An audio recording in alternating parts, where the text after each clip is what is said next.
¿Qué tal, chicos y chicas, gente de mi canal y gente que paséis por ahí? Como bien veis en el título y estáis viendo aquí, hoy vamos con el análisis, con la reseña a fondo de esta ROG Ally de Asus. Un dispositivo que, como podéis ver en el título, pues no me ha agradado demasiado, y en este análisis vamos a explicar por qué.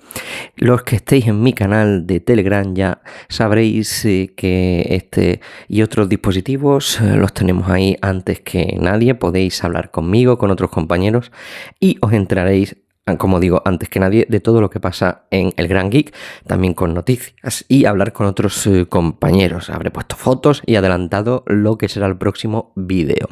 Dicho esto, podéis comprar este dispositivo en Amazon utilizando nuestro enlace de referido, que a vosotros no os cuesta nada y a nosotros nos ayuda.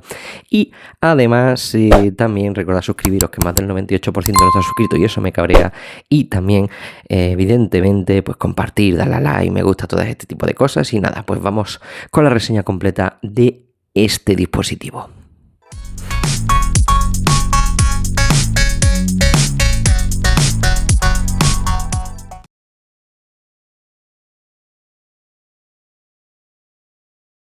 Vamos con el diseño de este dispositivo. Podemos ver en la parte superior los gatillos L y R, y en la parte trasera con distinta presión pues los otros dos gatillos traseros.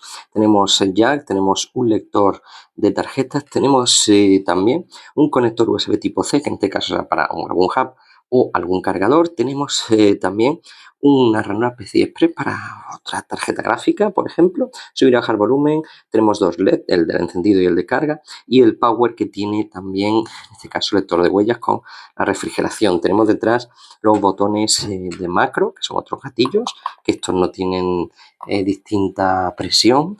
Tenemos más refrigeración y la raya de ROG Ally. Tenemos los grips de agarre, que son todo plástico, no es gomoso.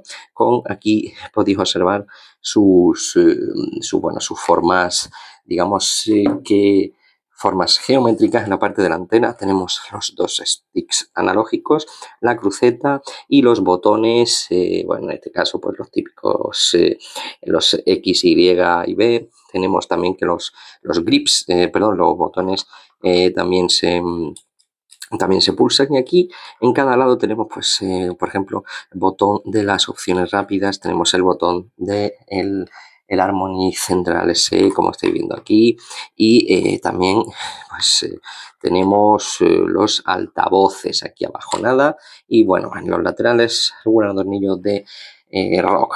El diseño está bastante bien, la verdad, no me disgusta, se siente premium, se siente un plástico bastante compacto, bastante agradable, acompañado de las luces, como veis, y un sistema de agarre bastante clásico. También vemos que los altavoces no lo vamos a poder obturar, saturar, porque están bastante de delante, además que son en este caso pues estéreo, y están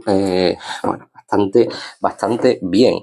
No se había hablado de las medidas, en este caso 28 por 11,1 por 21,2 centímetros o 3,24 en la parte más gruesa. No mide todo igual, evidentemente, con 608 gramos.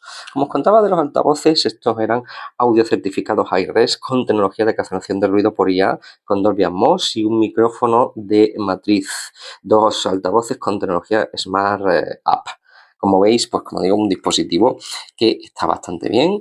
Ya os digo, muy premium en la construcción, mejor que otros más baratitos, y que pues creo que está más o menos a gusto de todos, aunque yo hubiera preferido también que estuvieran en otro color, como por ejemplo el negro.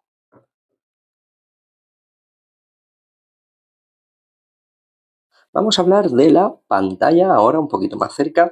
Tenemos una pantalla táctil de 10 puntos con panel IPS de 7 pulgadas, es decir, 17,8 centímetros. Gorilla Glass DXC, que impide, entre otras cosas, pues brillo excesivo, y podemos ver, pues que también, como estaba comentando, es un panel táctil que, puede funcionar mejor o peor, que con Windows es peor. Resolución 1920 x 1080 y 120 Hz 16 novenos. Espectro de colores RGB del 100% y Adobe del 75,35%. Tiempo de respuesta de 7 nanosegundos, 500 nits, compatible con FreeSync Premium. Los ángulos de visión, veis que no está mal para una pantalla, evidentemente que es IPS, no vamos a tener problemas de angulaciones. Vemos que el formato de la pantalla también es bastante correcto, el 16:9 de los aspectos de los videojuegos en concreto, aunque tiene un brillo bajo, 500 nits, para jugar en la calle y demás no va a ser muy brillante.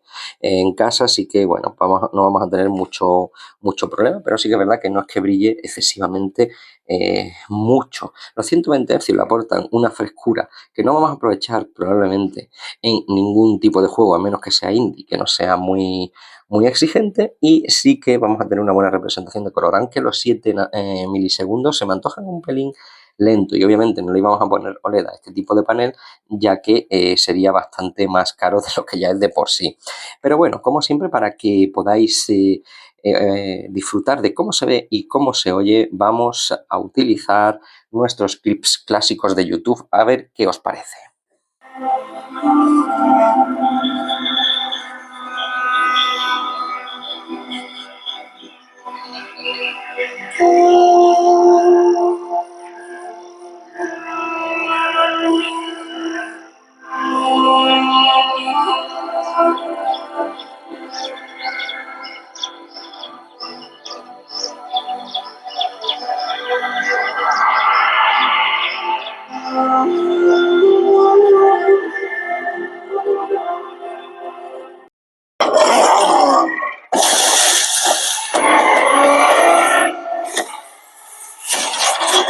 ¡Atrás! Yo no soy a quien deben temer, Prime.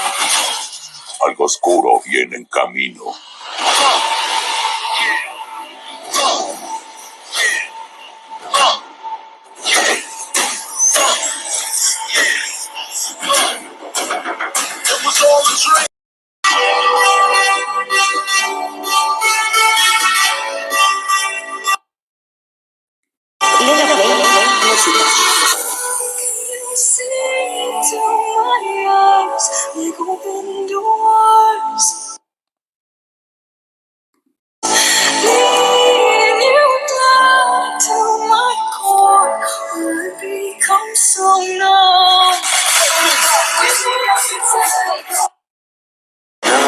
Que me traicionó. Y me pienso situaciones que espantan. Ahora el negro Catinga te canta y tú eso este camino me afilió. Son meses de gata, entre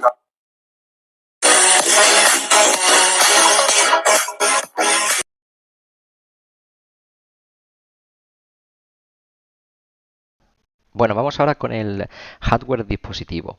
Veis aquí que tenemos, bueno, pues el AMD Ryzen Z1 Extreme, que es, digamos que hecho exclusivamente para este sistema, 3,3 GHz de salida. Tenemos 16 GB de RAM y veis que vienen acompañados con Windows 11 Home. Viendo GPU Z, pues volvemos aquí a ver el Ryzen Z1 Extreme, que es arquitectura Zen 4 a 28 vatios de TDP con el socket de FP7, 4 nanómetros, y bueno, pues veis aquí todas las tecnologías que soporta en cuanto a instrucciones, y veis también la caché, así como los cores 6 y 10, o sea, 8 y 16 hilos. La placa base, una Asus obviamente Computer, el modelo pues es ajustado a nuestra pequeña, y el PCI Express 4.0, o sea 16 gigatexels. Estáis viendo aquí el SoC de Ryzen, la BIOS también, y el soporte de PCI Express como acabamos de ver.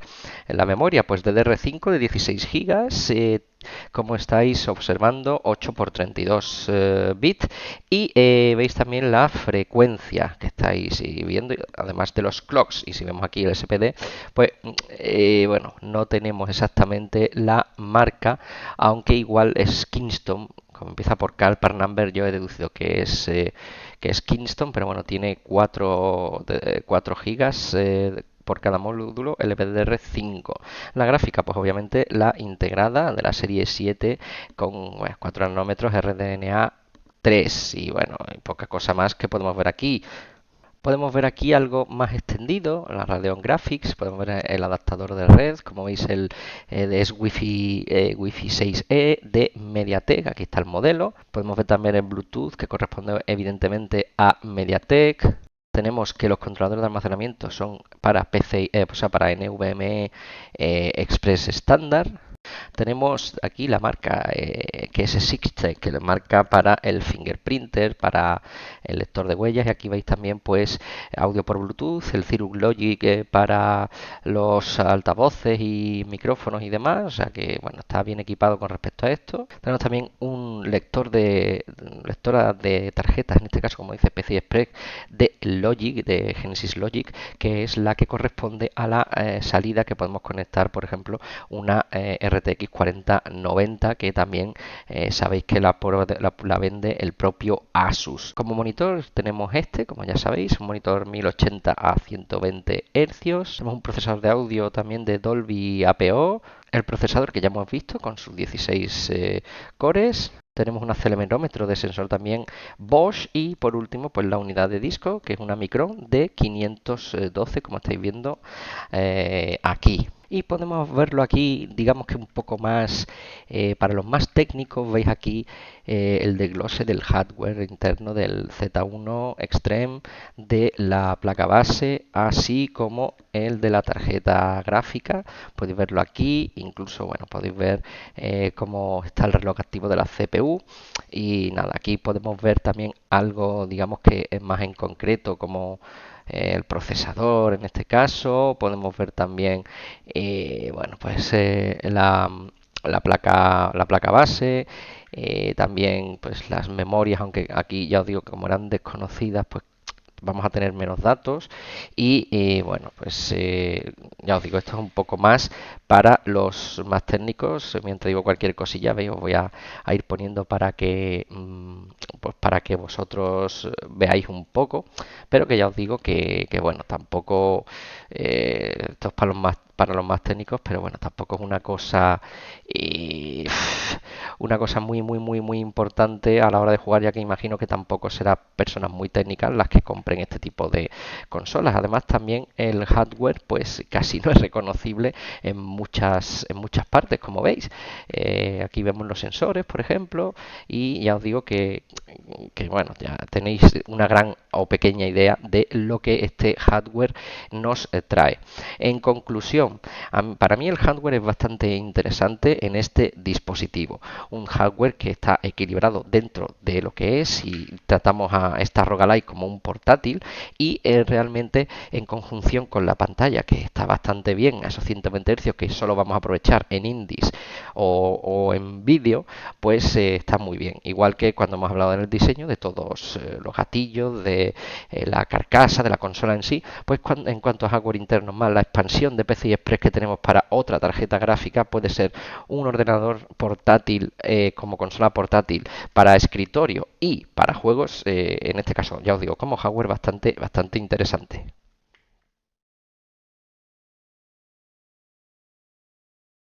Vamos ahora con el rendimiento sintético, ya que habéis visto pues en su mayoría, supongo que los test de benchmark y algunos juegos. Entonces ahora vamos a ver el rendimiento sintético. En FurMark, pues la verdad es que tampoco nos va a decir mucho. Veis aquí solo el score y los FPS, ya que no, bueno, el sensor no debe ser compatible y no nos lo lee bien, en este caso para la AMD Radeon. Esto suele pasar mucho con temas de portátiles y demás, suele pasar mucho esto. Vamos con el SSD, con el NVMe. Como veis aquí, el modelo, que ya os lo dije antes, tiene buena velocidad de lectura, pero de escritura la tiene bajita. Teniendo en cuenta que este dispositivo, creo recordar que el PC que tiene es 4.0, creo, como poco, pues hombre, debería tener un SSD más potente, sobre todo en escritura. Entonces, bueno, en lectura va bien, pero en escritura está ahí algo justillo. En el test de CPU-Z, como estáis observando, tiene bastantes puntos en multicore. Vamos a ver aquí los más potentes, a ver en cuál nos podemos posicionar más o menos, que sería aquí, que sería como un i9 de generación 11 o un poco ya peor que el de generación 10. Y ya, bueno, pues si vamos un poco más hacia arriba, pues veis que ya rinde menos que estas generaciones, así que se podía quedar más o menos por aquí, por la generación 11 de Intel, porque aquí, bueno, tampoco tenemos un Ryzen, digamos que aparte del Threadripper, que sea comparable. Así que bueno, pues más o menos está ahí.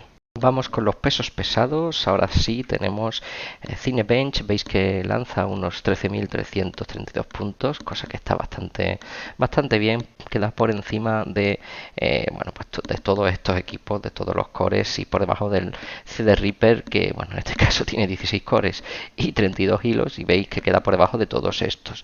Es verdad que no tenemos, digamos, para comparar con otros equipos de similares características, pero realmente tiene una buena puntuación, creo que más o menos como el Ryzen 9 3900X de escritorio, creo que más o menos tenía una puntuación muy parecida. Veis aquí PCMark, donde tenemos unos 6.900 puntos, cosa que está muy bien. Podéis ver aquí todos los test. PCMark va más enfocado al tema de rendimiento de día a día. A ver si podemos comprobar y comparar los resultados online, porque muchas veces pues no son, bueno, pasa que no son compatibles, y no sé si vamos a poderlo ver esta vez. Bueno, pues sí, esta vez vamos a tener suerte, y lo estáis viendo aquí, que bueno, para validarlos estaría por debajo, más o menos por debajo de un equipo gaming laptop de 2023, es decir, con un Ryzen 9, una RTX 4070, cuidado, y una placa Asus. O sea que más o menos veis que tiene un rendimiento bastante interesante esta GPU. Pero bueno, esto en concreto es el rendimiento más que de GPU de CPU, así que pues ya habéis visto que se maneja bastante bien, y bueno, es comparable a un Ryzen 9 en este caso. Vemos 3D Mark. Este sí se maneja más en temas de gráficas, pero bueno, veis que la CPU Score es bastante mejor que la GPU Score, porque bueno, es una tarjeta integrada. Y bueno, aquí vemos que está entre, podemos decir, bueno, entre un poco más, bueno, un poco más alto de la media. El mejor tiene 3400, pero aquí veis los resultados. Podemos verlos online, a ver si en este también tenemos suerte y nos deja, y podemos verlo aquí, y que bueno, pues en este caso sí que está por debajo del laptop gaming, por ya las razones que os he comentado. No tiene tarjeta dedicada, y veis que bastante inferior a una RX 7060, y ya no digamos una 4070, que ya pues obviamente es bastante peor. Es mejor que un Office laptop con la gráfica de Intel integrada, eso sí. Y bueno, pues ahí está. En este caso éramos conscientes de esta limitación por la GPU integrada. Y bueno, habiendo visto este tema, pues simplemente las conclusiones. Como os había comentado, y vuelvo a repetir, el que haya visto cómo ha ido los benchmark y algún gaming, llegar a 60 FPS en juego AAA es prácticamente imposible sin bajar mucho calidad o resolución, a pesar de que tiene 1920 por 1080, y a veces tendremos que jugar a 720 incluso para alcanzar mínimo 60. Entonces, si esto pues lo unimos a la pantalla, que está muy bien 1080, 120 Hz, realmente estos 120 Hz no se aprovechan, por lo que os comento. Tiene que ser un juego indie o cualquier otra reproducción multimedia y contenidos de ese tipo. Pero en juegos, si son AAA, realmente nos va a costar mucho llegar a 60, y obviamente con gráficos la mayoría en bajos o medios. Entonces, por el precio que tiene, ¿es un buen rendimiento? Pues no, yo diría que cualquier portátil realmente puede tener un mejor desempeño en rendimientos y mejor batería. Evidentemente esto es más portátil, sería un ultra portátil, pero en rendimiento, pues como veis, sobre todo por el lastre de la gráfica integrada, no vamos a poder tener un buen rendimiento en juegos. No obstante, sí que va a ser mejor, por ejemplo, que la competencia de Intel, donde sus APU pues no están a este nivel de la RDNA 3 de la serie 7 de Radeon. Así que igual con el fluid frame, el fluid multiframe, como se llame, con la interpolación de frames, que mejora bastante. Igual si actualizan la Rogalike con eso, podemos obtener más FPS, pero de momento es lo que hay, y ese pues es el rendimiento de los test sintéticos.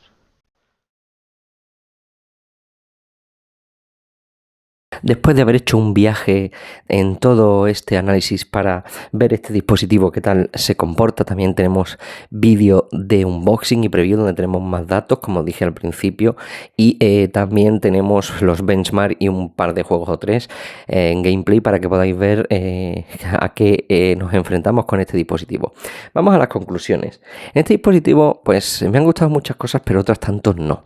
Me ha gustado el diseño, un diseño que es muy premium, está muy bien, tanto los grip que tienen aquí con sus formas geométricas para un mejor agarre, los gatillos de macro, aunque son quizás menos útiles, la refrigeración y el ruido, que están muy bien, con toda la construcción e iluminación, me parece un diseño muy bueno, un poco grande, pero sinceramente está muy bien, porque la pantalla está muy bien, que es el segundo punto que me ha gustado, la pantalla, una pantalla muy buena con el sonido. Lástima que la pantalla de 120 Hz solo se puede aprovechar en muy pocos contenidos, sobre todo en juegos indies y poquita cosa más, porque en AAA va a ser pues prácticamente imposible pues utilizar estos hercios. También está muy bien el lector de huellas para facilitarnos la entrada en el sistema.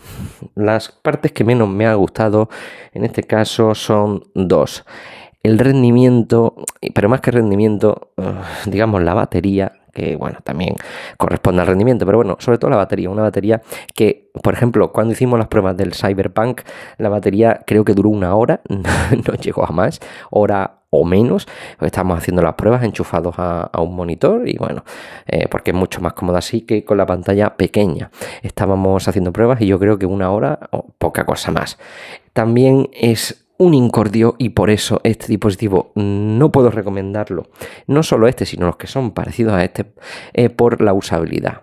La usabilidad que tenemos es el problema fundamental es Windows. Un dispositivo con este tamaño, con Windows, es un coñazo, sinceramente.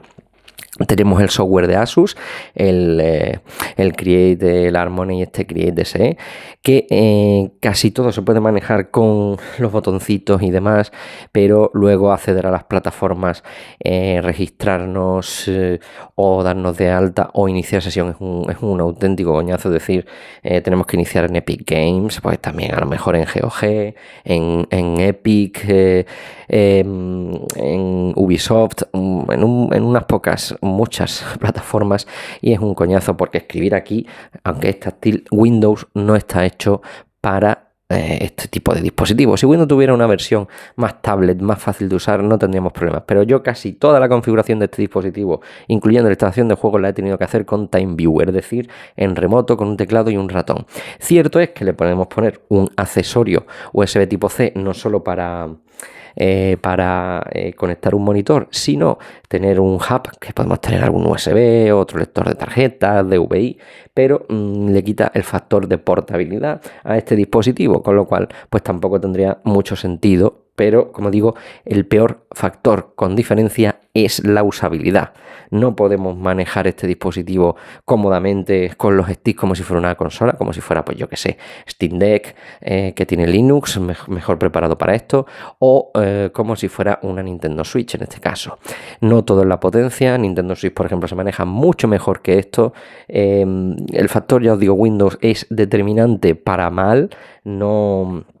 No me gusta que Windows esté por debajo, porque vamos a tener que usarlo y no se va a usar de forma para nada cómoda con este dispositivo. La verdad es que ha sido un engorro total, una pérdida de tiempo en muchos sentidos, y no puedo, como digo, darle el recomendado, sobre todo a usuarios que sean noveles, usuarios que quieran una consola solo para jugar, que se olviden de esto, porque hay que, como digo, pues darnos iniciar sesión en las plataformas, que no tendrá una interface táctil, sino que la interface que tendrá será la propia de Windows, con lo cual, como digo, en esta pantalla, y gente pues que tenga miopía, entre otras cosas, será bastante difícil, y yo no puedo recomendar la usabilidad de este dispositivo, incluso por delante de este dispositivo, aunque sea el más potente que hay, que no lo dudo con este Z1 Extreme, pero la experiencia de usuario al final es lo que marca este tipo de productos, y experiencia de usuario es terrible, horrorosa. Sinceramente,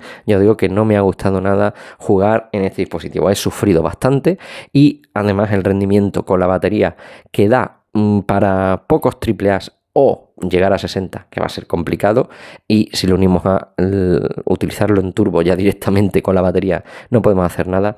Así que, como digo, buen diseño, buena pantalla, buen sonido, buen hardware, que absolutamente todo se va al garete por la experiencia de usuario que da manejar Windows. Una frustración enorme. La capa de personalización que lleva es simplemente un launcher que es fácilmente o desactivable, o que se puede salir al escritorio, o que si instalamos juegos de aplicaciones, digamos, independientes sin tener plataformas, quizás ni siquiera nos aparezca. O sea, es un auténtico incordio. Y yo por esto solo no puedo recomendarla, que la unimos a los 800 euros que creo que cuesta ahora mismo. La verdad es que lo hacen un obstáculo insalvable y prefiero mil y una veces una Nintendo Switch que un dispositivo de este tipo. No por ser de Asus, sino por el concepto en sí. Así que bueno, pues espero que os haya gustado, que os sirva. Un saludo a todos, gracias por estar ahí, chicos, chicas. Adiós.